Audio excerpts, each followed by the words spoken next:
Good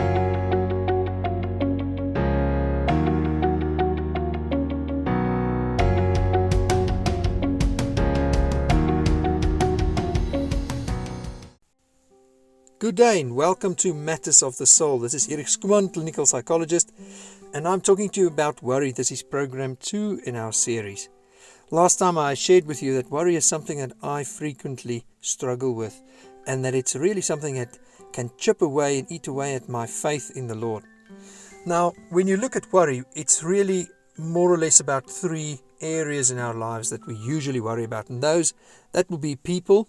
So relationships with people or worry about people such as our children or our parents or our spouses. Worry about our finances, including our work, our future, about finances and whether we're going to have enough, or worry about our health and whether we will be healed or we will be well, or this physical ailment or whatever it is will be okay.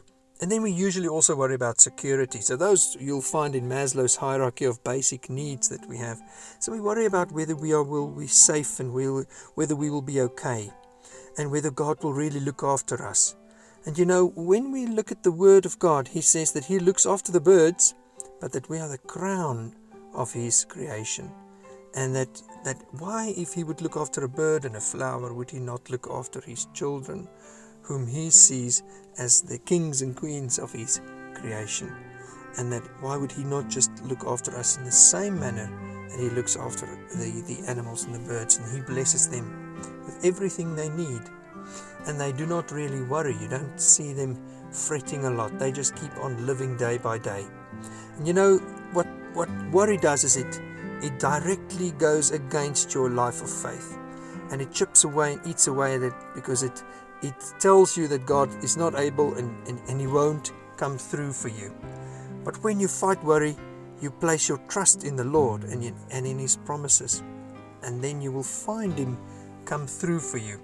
But when that thought of worry comes, and you, instead of ruminating about it and chewing away at it, trying to just think of solutions, and just your concern eats you, instead of doing that, why don't you ask the Lord for help, specifically with what you cannot do?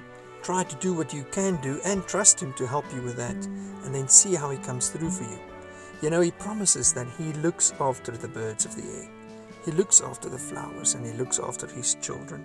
And He invites us to come and humble ourselves under His mighty hand, so that at the proper time He may exalt us. And He says, cast all your anxieties on Him, because He cares for you. So it involves humility to humble yourself and to then come and cast that care on the Lord and trust Him. So you're working against the worry and against that thought that says God does not care and He will not help. You work against it, and then you do what you can do, and you trust God to also help you with that, and then He will come through. So in this week, go and think of, what am I really worrying about? And Lord, what do you promise? And I'm going to ask you for help specifically, and trust your word for that. And that's when the rest usually comes. So God bless you. This is Erik Skuman from Matters of the Soul. Speak again next time. Goodbye.